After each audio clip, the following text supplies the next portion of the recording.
Shalom a todos, esto es Ledor Vador, Parashat Naso séptima, Aliyá, cómo pasa el tiempo. Qué bueno tenerte, querido Samuel, uno de los profesores de nuestros niños aquí en la comunidad, un hombre hecho en comunidad y en familia de testimonio. ¿Qué encontraste allí en Naso?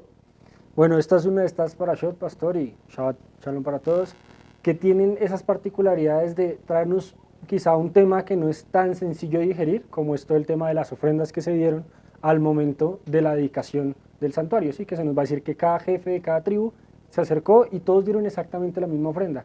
Y como esa repetición se da mucho, es a veces complicado encontrar algo en la parashá, pero tuvimos la bendición del Eterno de encontrar en el último versículo de esta parashá, que está en el libro de Números, el capítulo 7, versículo 89, que nos dirá que una vez se dieron todas estas ofrendas, Moshe entra a la tienda de reunión, que va a ser este lugar santo, y escucha la voz del Señor hablándole desde el lugar santísimo, donde estaba el arca del pacto.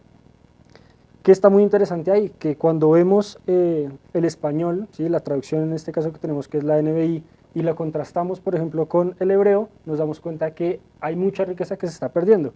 Ese versículo dirá: cuando Moshe entró en la tienda de reunión para hablar con Adonai, escuchó su voz entre los dos querubines que estaban sobre el arca del pacto, así hablaba Adonai con Moshe. Pero aquí hay algo bien interesante desde el hebreo, y es que nos dirá: Vayabou Moshe el Ohel Moed, y entró Moshe al Ohel Moed, y dice: Ledaber ito beishma et hakol midaber elav. ¿Sí? Y aquí hay una particularidad con ese verbo para hablar, que normalmente es dabar. Escuchamos siempre la lectura de la parashá que dice Vaydaber Adonai Moshe lemor, ¿sí? Pero acá hay una forma particular de ese verbo, y es midaber. Y los sabios, que no tienen y no dejan pasar nada, van a decir que este está en una forma verbal muy particular. Y esta forma verbal particular es la que se conoce como itpael, y es una forma reflexiva, es decir, la persona que está ejecutando la acción también la recibe. ¿Cómo se leería entonces esto? Que estaba la voz de Dios hablando consigo mismo, y eso ya genera muchas preguntas, ¿no? ¿Cómo así que Dios habla con él mismo?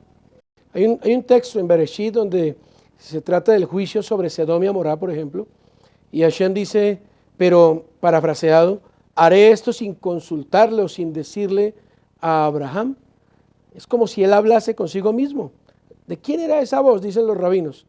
¿Qué encontraste? Ahí está muy interesante porque no hay un consenso, van a haber diferentes posturas. Por ejemplo, el Ibn Ezra va a decir que se utiliza esa forma de midaber, pero en realidad hay que entenderlo es como un verbo en infinitivo. Entonces, porque el hablar del Señor no está en ningún tiempo.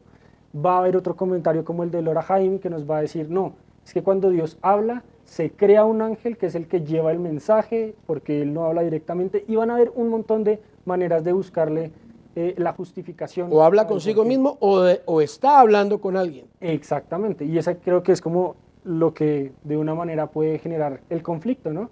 Y casi siempre la respuesta, y por ejemplo para conectarlo con lo que pasa en el Génesis cuando se crea el ser humano, el Eterno dirá, hagamos al ser humano a nuestra imagen y semejanza. Y ahí dicen, ¿con quién hablaba Dios? Con los ángeles, porque ¿con quién más iba a estar hablando el Eterno? Pero nosotros en el mesianismo y en el mensaje del Mesías tenemos una riqueza increíble de saber que en el principio del todo ya existía la figura del Mesías, ya estaba la mimra, ya estaba esa palabra y ese verbo que se hizo carne y vivió entre nosotros, etcétera, etcétera.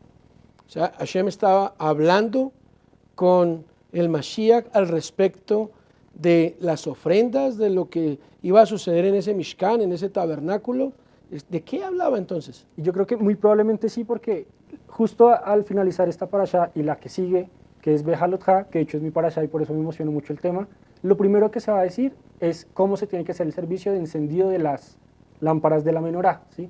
Probablemente estaban hablando de cómo va a ser ahora este servicio en el cual los israelitas y a través de los Kohanim se van a acercar al Eterno, precisamente en esa figura desde los atrios y hasta el sitio más privado, que es el lugar santísimo.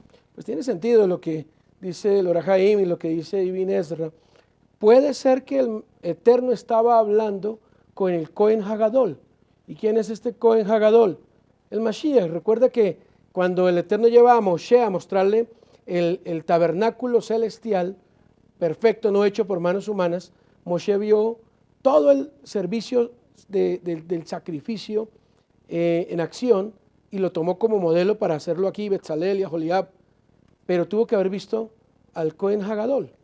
Y algo hermoso con lo que quizá ya quisiera que cerráramos es, en este contexto de las parashot que hemos leído sobre cómo se construyó el Mishkan y la importancia que tenía como herramienta para acercarse al Eterno, cuando muere el Mesías, cuando Yeshua muere, nos narra el Evangelio que se rasgó la cortina que dividía precisamente ese lugar santo del lugar santísimo. Es decir, este mismo lugar donde estaba Moshe hablando con el Eterno, escuchando su voz, es un sitio que se rasga, y acá nos dirá precisamente el verso que esa voz salía desde el arca entre los querubines.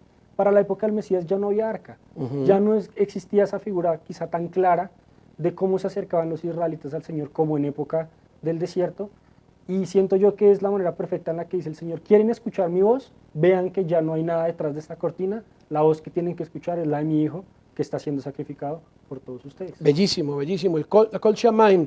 Y fue precisamente, querido Samuel, en este tiempo en que el pueblo entero escuchó Kol Shamaim, la voz del cielo, en aquel Shavuot, porque ya mañana, Be'ezrat Hashem, celebraremos Shavuot. Hag Sameach para todos.